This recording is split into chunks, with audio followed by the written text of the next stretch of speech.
교도하시겠습니다. 그날의 그들 중 제가 먼저 읽겠습니다. 네. 한 절 한 절 교도하시겠습니다.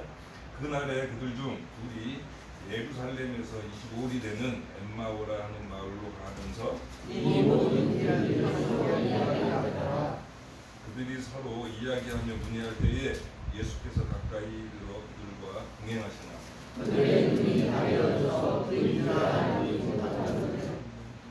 예수께서 이르시되 너희가 길 가면서 서로 주고받고 하는 이야기가 무엇이냐 하시니 두 사람이 슬픈 빛을 띠고 머물러 서더라. 그 한 사람이 돌아가는 자가 대답하여 이르되 당신이 예루살렘에 계시지 않으셨고 요즘 무엇으로 이를 혼자 알지 못하느냐. 이르시되 무슨 일이냐 이르되 나사렛 예수의 일이니 그는 하나님과 모든 백성 앞에서 말과 일에 능하신 선지자이거늘 우리 대지자들과 관리들이 사형에 넘겨줘 십자가에 돌아가느니라. 율비는 이 사람이 이스라엘을 속량할 자라고 바라노라. 이뿐 아니라 이 일이 일어난 지가 사흘째요. 또한 우리 중에 어떤 여자들이 우리로 올라가자 했으니 이는 그들이 새벽에 무덤에 갔다가 그의 시체는 보지 못하고 와서 그가 살아나셨다 하는 천사들의 나타남을 보았다 함이라. 또 우리와 함께한 자 중에 두 사람이 무덤에가 과연 여자들이 말한과 같은 왔으나 예수는 보지 못하였느냐 하거늘 이르시되 미련하고 선지자들이 말한 모든 것을 마음에 더디 믿는 자들이여 그리스도가 이를 나타내고 자기의 영광에 들어가야 할 것이 아니냐 하시고 이에 모세와 모든 선지자의 글로 시작하여 모든 성경에 쓴 바 자기에 관한 것을 자세히 설명하시니라. 그들이 다른 마을에 가까이 가니 예수는 더 가려 하는 것 같이 하시니 그들이 강권하여 이르되 우리와 함께 유하하리다. 때가 저물어가고 날이 이미 기울었나이다 하니 이에 그들과 함께 유하로 들어가신다.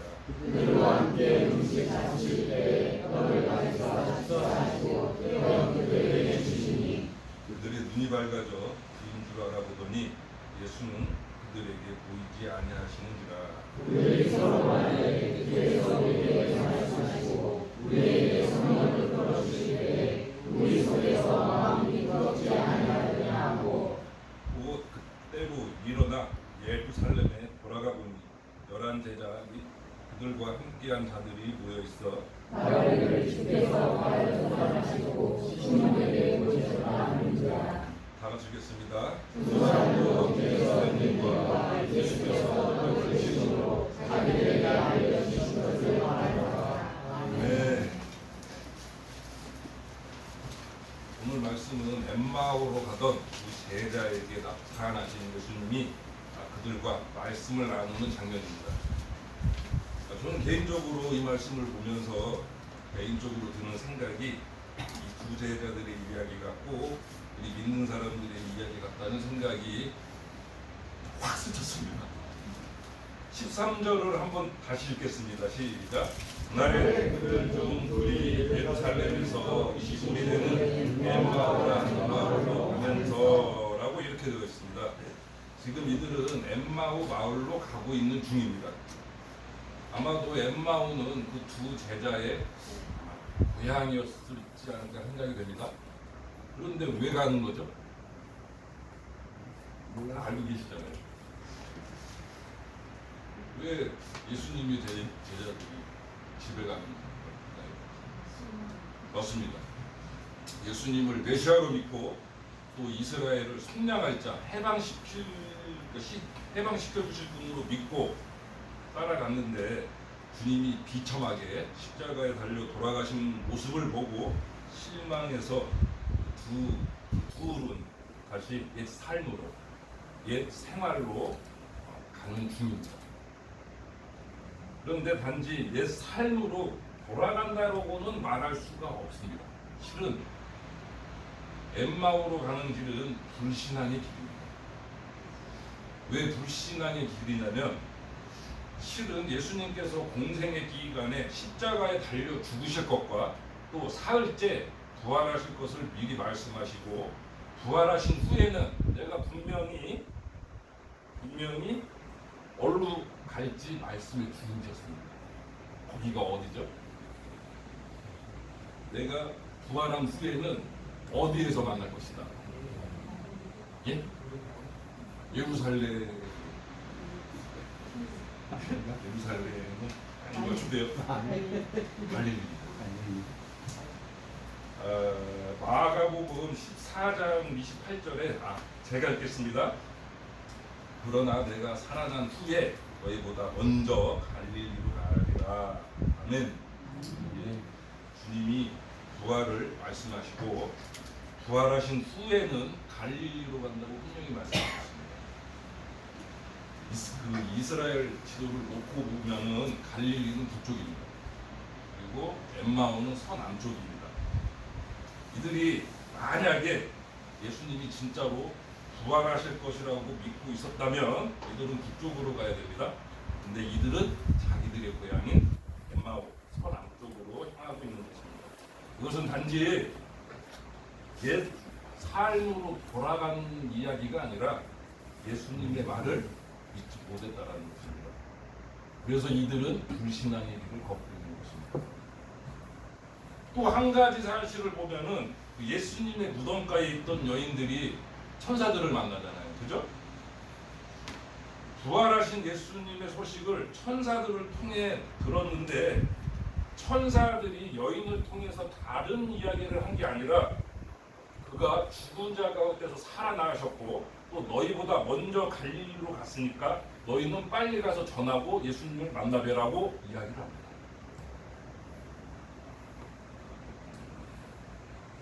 이 여인들에 대한 이야기를 엠마오로 가는 두 제자들이 못 들었을까요? 아니면 들었을까요? 예, 맞습니다. 분명하게 들었습니다. 오늘 본문 누가복음 22절에서 23절을 보면 제가 읽겠습니다. 또한 우리 중에 어떤 여자들이 우리로 놀라게 하였으니 이는 새벽에 무덤에 갔다가 그의 시체는 보지 못하고 가서 그가 살아나셨다는 천사들의 나타남을 보았다 함이라. 아멘입니다. 이 두 사람은 이 여인들이 천사들을 만난 이야기를 이미 듣고 있었다라는 얘기입니다. 주님이 다시 살아가셨고 갈릴리로 가면 만난다라는 말을 들었음에도 불구하고 이들은 갈릴리로 가지 않고 엠마오로 갑니다. 그러니까 상징적으로 해석을 하면 이 두 사람이 엠마오로 걷고 있는 길은 두 가지 의미가 있는 겁니다. 첫 번째, 하나는 옛 생활로 돌아가는 길이고 두 번째는 불신앙의 길입니다. 이들은 그렇게 터벅터벅 걷고 있는 것입니다. 이렇게 놓고 보면 오늘 본문은 참 재미있습니다. 14절을 보시기 바랍니다. 다 같이 합독하시겠습니다. 이 둘은 엠마오로 가면서 이 모든 된 일을 서로 이야기하더라. 그렇게 되어 있죠. 그들의 입술을 주목해서 보시기 바랍니다.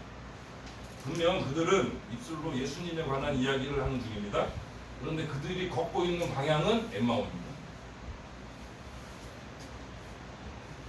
굉장히 상징적인 상황입니다. 입술로는 신앙과 관련된 예수님의 이야기를 합니다. 이적, 행적 얘기했겠죠. 그런데 가는 방향은 엠마오입니다. 우리는 이런 사람 주위에서 종종 봅니다. 입술로는 교회 얘기합니다. 하나님 얘기합니다. 예수님 얘기합니다. 한국 교회 얘기합니다. 더 나아가서는 한국 교회의 미래도 얘기합니다. 그런데 그 사람이 걷고 있는 삶의 길은 엠마오의 길일 때도 있고 불신앙의 길일 때는 종종 우리는 봅니다. 15절과 16절을 다 같이 합독하시겠습니다. 시작. 그들이 서로 이야기하며 이야기할 때에 예수께서 가까이서 그들과 동행하시나 그들의 눈이 가려져서 그들을 알아보니 가거늘. 아멘. 아까 전에는 입술을 봤다면 이번에는 눈을 집중해서 보겠습니다. 성경의 말씀에 따르면 이들의 눈은 지금 가리워져 있습니다. 예수님이 현재 그들과 동행하고 있으나 그들은 예수님을 알아보질 못합니다. 근데 놀라운 것은 그들이 옛 삶의 길로 가는 현장에도, 불신앙의 길로 가는 그 순간에도 예수님은 여전히 그들과 동행하고 있다는 것입니다.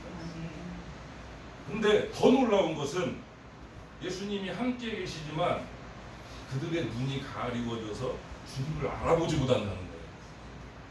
이거 우리 이야기입니다.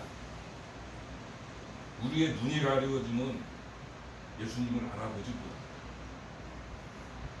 돈 때문에, 아니면 내 욕심 때문에, 내 정욕에 의해서, 아니면 염려와 의심으로 인해서 우리 눈이 가리워져서 우리 옆에 계신 주님이 안 보일 때가 너무나도 많이 있습니다. 여러분들은 다 체험했으실까 저는 생각을 합니다. 그리고 17절에 보시면 다 같이 합독하시겠습니다. 시작. 예수께서 이르시되 너희가 일하면서 서로 주고 한번 이야기가 무엇이냐 하시니 그 사람이 슬픈 일이고 머물러 서더라. 이번에는 그들의 내면 상태입니다. 심리 상태인 것입니다. 그들의 심리 상태는 매우 슬픕니다. 매우 낙심했습니다. 왜 슬프고 낙심한 거죠? 맞습니다. 예수님에 대한 자기 기대가 무너졌기 때문인 것입니다. 이들은 예수님을 어떻게 기대했냐면 정치적인 구원자로 이해했습니다. 그리고 또 기대했습니다. 그런데 21절에 보면 제가 읽겠습니다. 우리는 이 사람이 이스라엘을 속량할 자, 구원할 자죠. 속량할 자라고 말했다. 그 둘은 예수님이 이스라엘을 구원할 자로 믿고 따라왔는데 그 모습을 보지 못했기에 매우 실망스러운 것입니다. 그리고 이번에는 25절을 보시겠습니다. 자, 다 같이 합독하시겠습니다. 시작. 이르시되 미련하고 순결되고 하는 모든 것에 마음에 돈이 있는 자들이여. 아멘. 이건 예수님께서 하신 말씀입니다. 예수님께서 그들을 보고 진단하신 말씀입니다. 왜냐하면 그들의 믿음 상태하고 영적 상태를 보여주는 것입니다. 예수님이 진단하시는 그들의 영적 상태는 믿음이 없습니다. 그렇다고 제자였던 것으로 생각을 해보면 그들도 한때는 믿음이 있었으나 사라진 것입니다. 32절, 오늘 본문의 32절에 보면 이들이 고백하기를 예수님이 말씀을 풀어주실 때에 마음이 뜨거워졌다라고 이야기하고 있습니다. 그 말을 뒤집어 놓고 말하면 엠마오 마을로 가는 그들의 마음은 차갑게 식어져 있었다는 것입니다. 그래서 예수님이 그 말씀을 해석해 주셨다, 풀어주셨다라는 말은 예수님을 만나기 전에는 말씀이 내게는 닫혀져 있었다라는 얘기입니다. 이것이 그들의 영적 상태였습니다.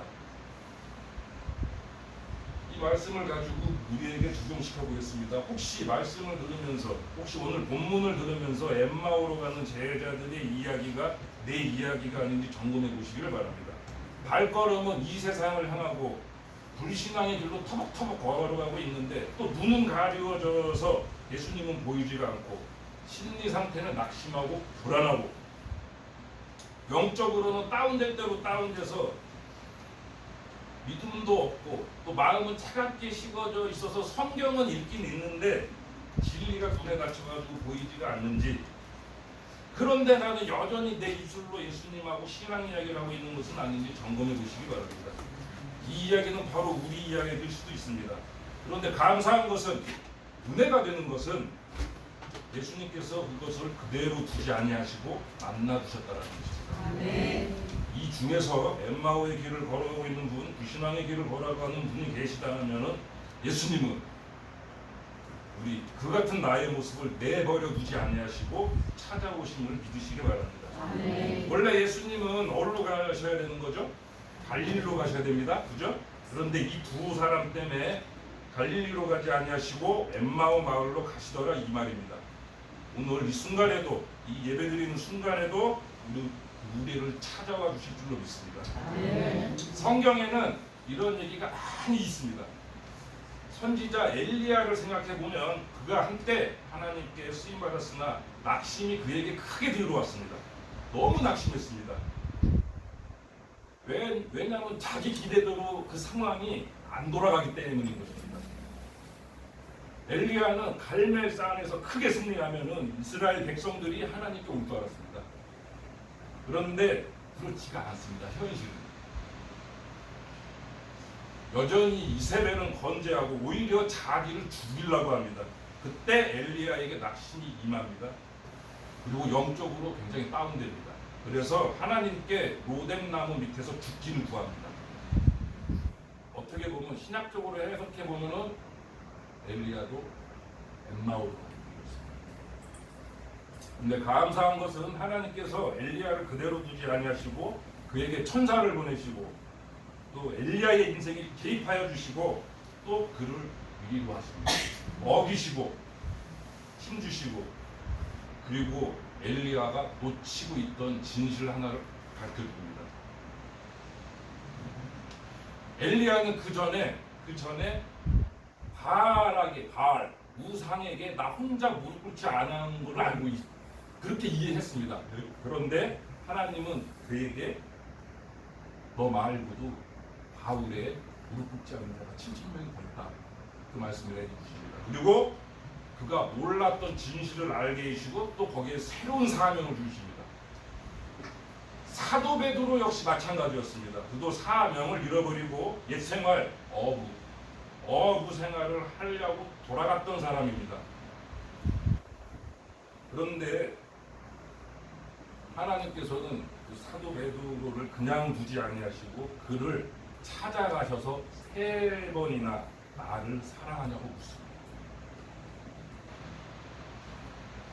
그리고 그 베드로를 회복시켜 주시고 또 차갑게 마음이 식어있던 베드로의 마음을 다시 뜨겁게 해 주셨습니다.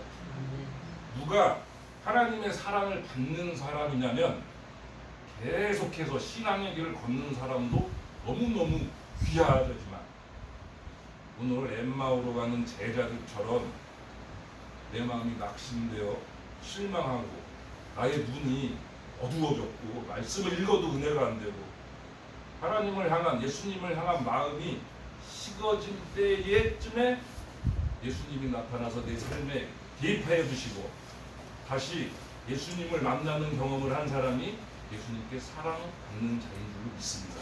이 은혜를 경험하시는 저와 여러분이 되시기를 바랍니다. 한 가지 더 있습니다. 예수님이 나타나셔서 옆에 있어서 말씀을 했는데 왜 예수의 제자들이 예수님을 알아보지 못했을까요? 그들이 눈이 가리워졌다고 이제 누가복음에서는 말을 하고 있는데 왜 아무리 그래도 예수를 알아보지 못했을까? 라는 생각을 해보게 됩니다. 마가복음을 한번 보시겠습니다. 16장 12절입니다. 신약 85쪽입니다. 다 같이 읽었으면 좋겠습니다. 마가복음 16장 12절입니다. 신약 85쪽입니다.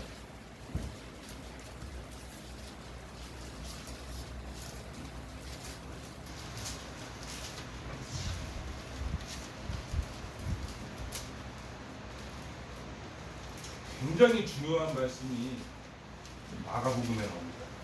다 같이 합독하시겠습니다. 시작. 두 사람이 시골로 갈 때 예수께서 그에게 하시니 예수께서 그들에게 어떠한 모양으로 나타나셨다. 완전히 다른 모양. 완전히 다른 모습, 다른 모양으로입니다. 영어 성경에는 분명히 이렇게 나와 있습니다. 제 발음이 안 좋을 것 같은데. Afterwards, Jesus appears in a different form. 완전히 달랐던 모습인 것입니다. 그들이 예수님을 알아보지 못했던 이유는 예수님이 이전에 나타나셨던 모습과는 달리 in a different form. 완전히 다른 모습으로, 다른 모양으로 그들에게 나타나셨기 때문입니다. 저는 이 말씀에 굉장히 은혜를 받았습니다. 저는 뭐 제 얘기해서 죄송합니다만 전 제 인생을 한번 가만히 돌아봤습니다. 짧은 인생이었습니다. 제가 그때는 알아보지 못했는데 짧은 인생에서 저도 인생을 가만히 생각해 보면 저도 당연히 엠마오로 가는 길이 있었어요. 되게 많았어요. 제 또래들보다 아마 많았을 걸로 저는 생각이 됩니다. 그런데 가만히 묵상해 보면 그때 예수님께서 다른 모습으로 내게 나타나셨다는 것을 후에 깨달았습니다. 그때는 예수님인지 몰랐습니다. 근데 지금 생각해 보면 그게 예수님이었습니다. 디프럼 완전히 다른 모습으로, 다른 사람을 통해서 여러 모습으로 주님이 나타나셨다는 것을 제가 뒤늦게 알았습니다. 내가 가만히 생각해 본 내가 주님께로 가려는 마음이 차갑게 식어지고 또 이 세상에 눈을 돌릴 때 그때마다 주님은 제게 나타나셨습니다. 그리고 이 자리에서 말은 못하지만 그때마다 예수님께서는 제 어깨에 손을 얹어 주시며 부탁한다라는 말씀을 했습니다.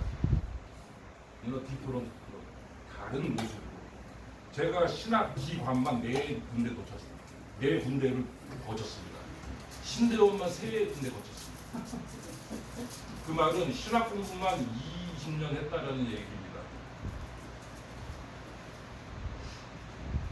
이야기를 하자면 상당히 긴데 짧게 이야기하면은 그때의 내 미래와 내가 원래 계획했던 계획과 또 공부를 하면서 내가 생각했던 목표관 또 내 상황 나의 의 때문에 나의 눈이 가려워져서 방황하며 혼란스러울 때 그때마다 예수님께서는 다른 모습 다른 모양으로 나타나 주셔서 나를 깨닫게 하셨던 것을 알았습니다. 그때 저는 개인적으로 예수님을 만났습니다. 아니 예수님께서 저를 만나 주셨습니다. 저는 그때를 잊지 못합니다. 여기 계신 분들도 아마 색깔만 틀리지 비슷하셨을 것입니다. 다만 인식하지 못하셨을 것입니다. 때마다 시마다 우리 마음이 낙심되고 마음이 식어질 때에 예수님은 그때마다 우리가 인식하고 알아보지 못하는 또 다른 모습으로 여러분들의 삶에 나타나고 우리들이 하나님께 가까이 가게 하려는 분이 예수님일 수도 있습니다. 내 옆에 있는 사람이 예수님일 수도 있습니다. 오늘 말씀을 통해서 예수님의 다른 모습, 다른 모양으로 여러분들의 삶에 나타나 주셔서 마음이 식어진 자의 마음이 다시 뜨거워지기를 원합니다. 눈에 가려져 있던 것이 우리 눈이 밝아지기를 원합니다. 그리고 여러분들도 그런 예수의 모습으로, 예수의 형상으로 다른 영혼들을, 다른 생명들을 살리는 통로가 되시기를 원합니다. 자, 다시 본문 보겠습니다. 이들이 예수님을 알아보지 못했는데 예전에 나타나셨던 모습과는 아주 다르게 나타나셨는데 어떻게 예수님을 알아봤는지 알고 계세요? 오늘 본문 그 누가복음입니다. 30절, 31절입니다. 다시 누가복음입니다. 31절.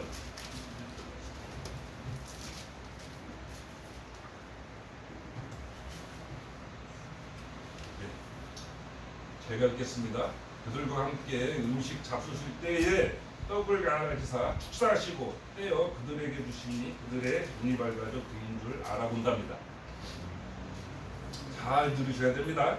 예수님과 그동안 많은 이야기를 나누었지만 가는 길에 예수님이 이제 상상도 못했다가 뭐 할 때 주님을 알아봤대요? 네, 그죠. 그들과 음식을 잡수실 때에 주님이 떡이 아니라 빵이겠죠? 빵을 가지고 축사하시고 떡을 떼어 주실 때에 그때 알아봤다라는 것입니다. 그게 무슨 말이냐면 빵 있잖아요. 빵을 들고 이제 축사하잖아요. 이스라엘 사람들은 축사할 때 이게 떡을 가지고 축사할 때 축복하기 위해서 떡을 하늘로 들 때 떡을 떼어 나눠 줄 때 손목에 가려졌던 것이 내려가고 오픈된 게 있었겠죠. 그때 무엇을 봤을까요? 맞습니다. 주님의 옷자국을 그때 본 것입니다. 그때 이 소매에 가리워져 있었는데 주님이 빵을 들어 축사하시고 떼어내 줄 때 그때 드러나는 손목을 보니까 여기에 주님의 못자국이 있는 것입니다. 그래서 그들이 그 순간 예수님을 알아본 것입니다. 35절에도 그 이야기를 합니다. 이게 번역을 잘못해서 캐치를 잘 못하는데, 자, 이들이 나중에 그 예수의 제자들에게 가서 무슨 이야기를 하느냐면 35절입니다. 두 사람도 길에서 된 일과 예수께서 떡을 떼심으로 자기들에게 알려주신 것을 말하더라. 떡을 뗄 때 알아봤다라는 것입니다. 이해가 되세요? 영어 성경을 보면 주님이 빵을 뗄 때 주님인 줄 알아채게 된다는 것입니다. 예수님의 제자 도마도 비슷한 얘기를 했습니다. 내가 예수님의 못자국을 봐야 믿겠다고. 그런데 도마보다도 먼저 예수님의 못자국 난 손을 본 사람들이 바로 엠마오 마을로 가던 제자들이었습니다. 오늘 바라고 소망하기는 이 자리에 예배드리러 나온 우리 성도분들이 예수님의 못자국 난 손을 보고 가기를 원합니다. 그냥 왔다 그냥 가시면 안 됩니다. 그리고 32절에 보면 그들이 서로 말하되 길에서 우리에게 말씀하시고 우리에게 성경을 풀어주실 때에 우리 속에서 마음이 뜨겁지 아니하더냐. 아멘. 이들의 마음이 언제 뜨거워졌냐면 예수님의 못자국 그걸 보고 뜨거워진 게 아니라 예수님이 말씀을 풀어주실 때 그들의 마음에서 마음이 열릴 때 그때 마음이 뜨거워졌다는 것입니다.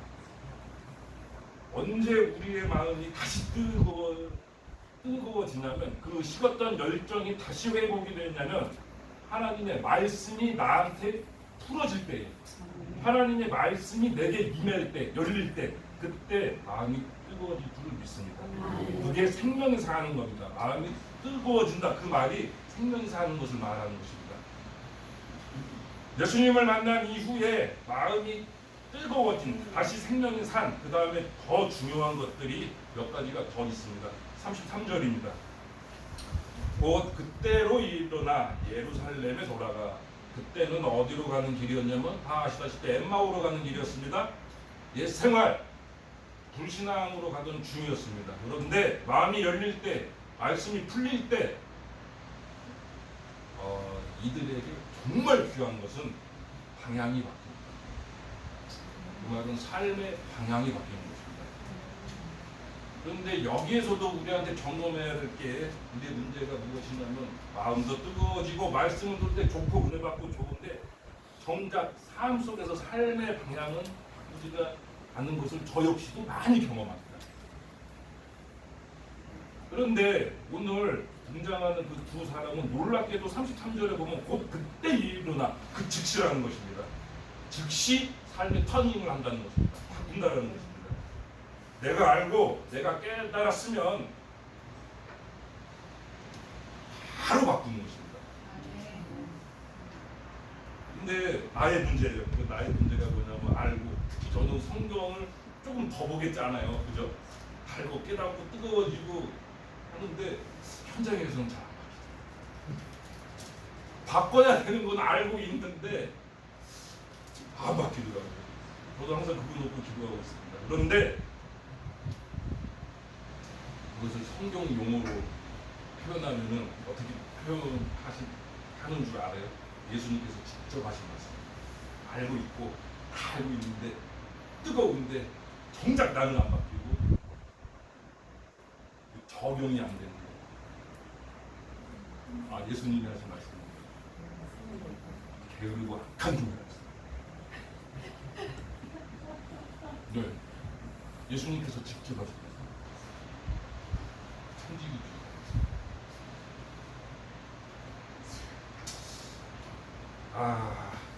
원합니다. 오늘 예배 후에 오늘 말씀을 듣고 마음이 뜨거워져서 삶의 방향을 바꾸는 은혜가 있기를 원합니다. 35절에 보면 이들은 사명자가 됩니다. 전도자가 되는 것입니다. 엠마오로 가는 길에서 된 일과 예수께서 떡을 떼심으로 자기에게 알려진 것을 사람한테 말하고 다닙니다. 그게 사명자예요. 더 이상 우리는 말씀에 게으른 제 표현인데 소비자, 말씀에 게으른 소비자가 되지 말고 예수님의 신실한 제자로서 삶 속에서 말씀의 증인으로 사시기를 예수님의 이름으로 부탁드립니다. 자, 정리합니다. 우리가 인생의 길을 잃고 헤맬 때에, 옛생활로 돌아갈 때에, 그때마다 예수님은 우리를 찾아내 주시고 우리를 회복시켜 주실 줄로 믿습니다. 또 우리가 그걸 간절히 소망할 때 성령님께서는, 우리 안에 계신 성령님께서는 우리에게도 찾아오시며 힘주시며 우리를 회복시켜주고 또 우리의 모습 속에 예수의 형상을 회복시켜줄 줄 믿습니다. 찬송하시겠습니다.